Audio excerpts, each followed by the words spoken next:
Hello बच्चों, हम लोग करंट इलेक्ट्रिसिटी के न्यूमेरिकल्स देख रहे थे। Without any wasting of the time हम लोग आगे की तरफ बढ़ते जाएंगे। क्वेश्चन नंबर 21 तक हमारे बच्चों ने देख लिया था। देखो बच्चों यार, तुम लोगों ने जो लास्ट क्वेश्चन देखा था वो था इनफाइनाइट सर्किट के रेजिस्टेंस वाला। इनफाइनाइट वाले को सॉल्व करने का मेथड सिखा दिया था। एक अपने बच्चों को मैंने क्वेश्चन भी करने को दिया था, जानता हूँ या मानता हूँ मेरे बच्चों ने कर दिया होगा, जिसमें 5 to 5 इंफिनिटी तक दिया था। मैंने कहा था कि सॉल्व करना और रेजिस्टेंस और करंट बताना। आगे बढ़ते हैं क्वेश्चन नंबर 22। ये पोटेंशियोमीटर का क्वेश्चन है। पोटेंशियोमीटर का क्वेश्चन है तो भाई पोटेंशियोमीटर का क्वेश्चन बहुत इंपॉर्टेंट होता है, एग्जाम के पॉइंट ऑफ व्यू से भी और वैसे भी बहुत इंपॉर्टेंट है, तुम्हारे प्रैक्टिकल में भी आएगा। पहले इस चीज को समझ लो हल्का सा 1 मिनट में। ये पोटेंशियोमीटर का जो डिजाइन है ना, इस डिजाइन को समझो। इस डिजाइन में क्या कहता है, ए से लेकर बी तक एक वायर है जिसको पोटेंशियोमीटर लेंथ है, पोटेंशियोमीटर वायर कहते हैं।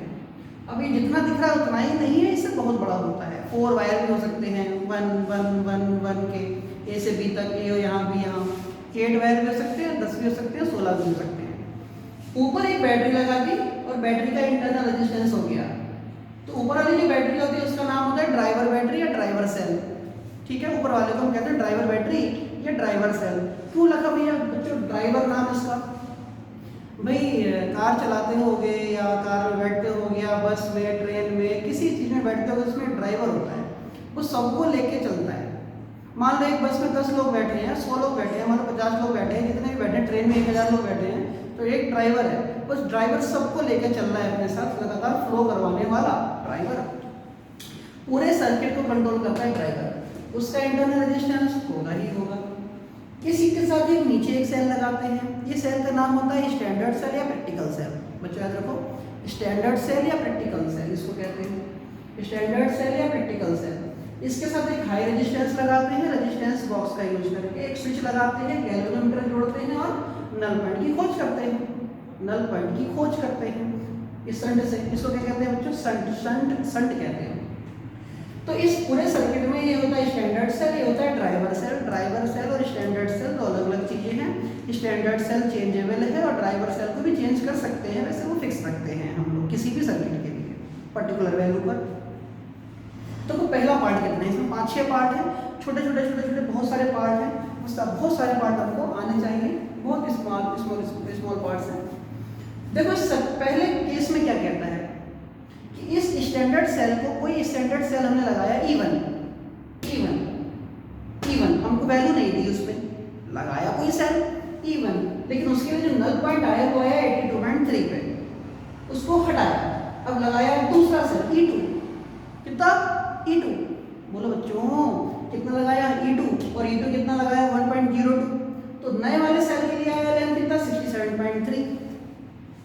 1.02 के लिए 67.3, तो 82.3 के लिए भाई सेल की वैल्यू बढ़ेगी कि घटेगी? वोल्टेज बढ़ेगा ही, क्योंकि V proportional to L। L गया बढ़ तो E1 की वैल्यू भी बढ़नी चाहिए। सॉल्व कर दिया तो आ गया 1.25। We know that 1.25 is more than that of the 1.02। पहला केस समझ में आ गया। जानते ही हैं E1/E2 = L1/L2 फार्मूला होता है। E1 हमें नहीं दिया, उसके लिए नल पॉइंट आया 82.3 पे, E2 हमको दे दिया, उसके लिए नल पॉइंट आया 67.3। यार 4 बातों में से 3 बातें पता, चौथी बात नहीं पता कर सकते। 4 बातों में से 3 बातें पता है, E1 नहीं पता, E2 L1 L2 पता है, E1 नहीं पता कर सकते। पता हो गया, सिंपल सी बात है। पहला पार्ट समझ में आ गया। दूसरा पार्ट देखो बेटा, बी पार्ट। क्वेश्चन में पूछता है हाई रेजिस्टेंस क्यों लगाया? हाई रेजिस्टेंस क्यों लगाया? हाई रेजिस्टेंस लगाने की वजह से नल पॉइंट पर कोई फर्क पड़ेगा क्या? हाई रेजिस्टेंस लगाने की वजह से नल पॉइंट पर कोई फर्क पड़ेगा? आंसर है ना। आंसर है ना। कोई कभी भी तुमसे सोते जागते उठते खाते पीते कैसे भी घूमते टहलते तुमसे कोई पूछ दे कि अगर स्टैंडर्ड सेल के साथ अगर हाई रेजिस्टेंस लगाया है तुमने, उसका नल पॉइंट पर कोई फर्क नहीं पड़ता क्या?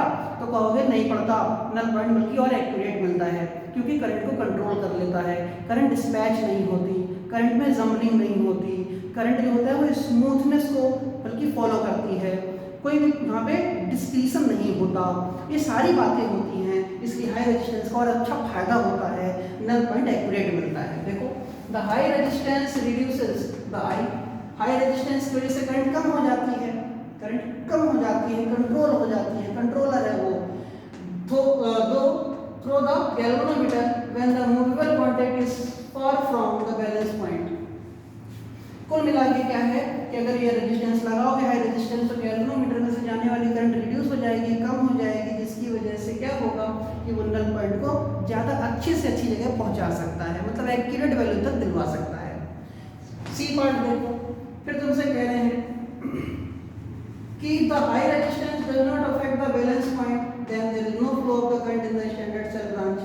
सी पार्ट में कह रहे हैं कि इस हाई रेजिस्टेंस की वजह से हुआ क्या होगा, इस हाई रेजिस्टेंस की वजह से हुआ ये होगा कि स्टैंडर्ड सेल वाली ब्रांच में करंट को चलने नहीं दिया गया होगा, बहुत कम, इसलिए नल पॉइंट में कोई इफेक्ट नहीं पड़ेगा। आ रही बात समझ में? देखो दो बातें थी, एक था बी पार्ट, एक था सी पार्ट। बी पार्ट में कहता है what purpose does the high resistance of 600 kilo ohm है। 600 किलो ओम का पर्पस क्या था? 600 किलो ओम का पर्पस था गैल्वेनोमीटर से चलने वाली करंट को कम कर देना। फिर पूछता है सी पार्ट में is the balance point affected by the high resistance, कहोगे ना। बी पार्ट में पूछता है हाई रेजिस्टेंस की वजह से काम क्या था इसका, कहोगे करंट को रिड्यूस करना। सी पार्ट में पूछता है कि इसका जरूरत क्या, इसकी वजह से नल पॉइंट पे फर्क पड़ेगा, कहोगे नहीं, क्योंकि जब नल पॉइंट पे फर्क इसलिए नहीं पड़ेगा, इसने करंट को बहुत कम कर दिया, करंट को बहुत कम कर दिया तो बल्कि जो नल पॉइंट था वो जहां था फिक्स हो गया, नल पॉइंट में कोई फर्क नहीं पड़ेगा। डी पार्ट देखो, is the balance point affected by the internal resistance of the driver cell. Driver cell के इंटरनल रेजिस्टेंस की वजह से क्या नल पॉइंट में फर्क पड़ेगा, कहोगे हाँ। ड्राइवर सेल के इंटरनल रेजिस्टेंस की वजह से नल पॉइंट पे फर्क पड़ेगा, कहोगे हाँ। क्यों?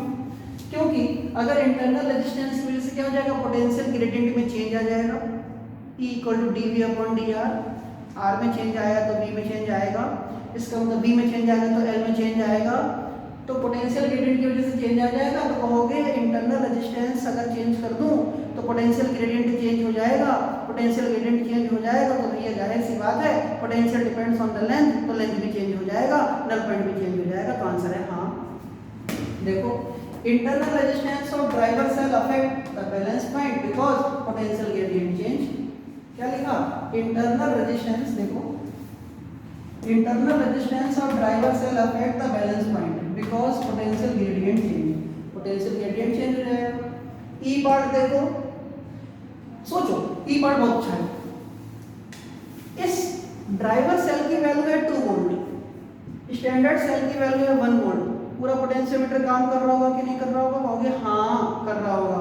चलो इसको 2 वोल्ट, इसको लिखा मैंने 1.5 वोल्ट।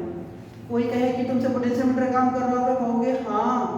मैं तुमसे कहूँ अगर ये 2 वोल्ट और ये भी 2 वोल्ट तो तुमसे कोई कहे पोटेंशियोमीटर काम कर रहा होगा, कहोगे ना। स्टैंडर्ड सेल की वोल्टेज की वैल्यू हमेशा ड्राइवर सेल से कम होनी चाहिए। अगर स्टैंडर्ड सेल की वोल्टेज की वैल्यू ड्राइवर सेल से ज़्यादा हो जाएगी तो सर्किट जो है वो वर्क नहीं करेगा, null point you can not detect in the potentiometer condition या पोटेंशियोमीटर apparatus। अगर ये बराबर हो जाएगा या बड़ा हो जाएगा, स्टैंडर्ड सेल बड़ा हो जाएगा तो कभी भी तुम एक्यूरेट नल पॉइंट नहीं ले सकते, क्योंकि नल पॉइंट इतनी दूर जाके मिलेगा, इतनी पास जाके मिलेगा कि तुम्हें पता ही नहीं चलेगा। सही है? दूर का मतलब बिल्कुल एंड के पास मिलेगा, बहुत ज़्यादा दूर जाके मिलेगा तुमको। आरी बात समझ, मतलब इसकी वजह से नल पॉइंट ऐसा हो जाएगा कि तुम डिटेक्ट नहीं कर सकते, बहुत ही ज़्यादा माइन्यूट से मिलेगा, बहुत ज़्यादा दूर। इसलिए स्टैंडर्ड सेल जो होता है, स्टैंडर्ड सेल जो होता है वो हमेशा ड्राइवर सेल से छोटा होना चाहिए। तो driver cell greater than standard cell. Clear होगी बात? एफ पार्ट देखो, तुमसे क्या कह रहे हैं, वही वाले part, driver cell greater than standard cell. तो तुमसे कह रहे हैं कि अगर ये 1.02 की जगह इस सेल की वैल्यू 1.02 की जगह कितनी ले लें, 1.02 की जगह बहुत ही छोटी वैल्यू ले लें, ये बहुत छोटी वैल्यू ले लें, बहुत छोटी वैल्यू ले लें, तो क्या नल पॉइंट डिटेक्ट कर लोगे? जो ई पार्ट था वो ये था कि इसकी वैल्यू इसके बराबर हो जाए या इसकी वैल्यू इससे बड़ी हो जाए तो काम करेगा, कुछ कहोगे ना।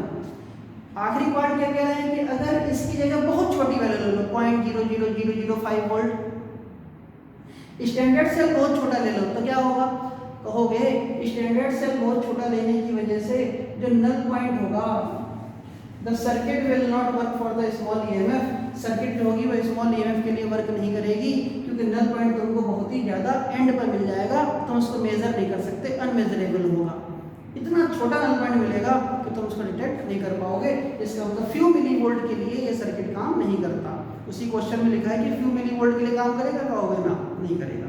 तो सारे के सारे 6-7 पार्ट समझ में आ गए। ये था सबसे पहले E1/E2 वाली बात। दूसरा हाई रेजिस्टेंस इंपॉर्टेंट था, इसका काम क्या था, करंट को रिड्यूस करना। फिर हाई रेजिस्टेंस की वजह से नल पॉइंट पे कोई इफेक्ट पड़ेगा नहीं, इंटरनल रेजिस्टेंस से नल पॉइंट पे इफेक्ट पड़ेगा हाँ।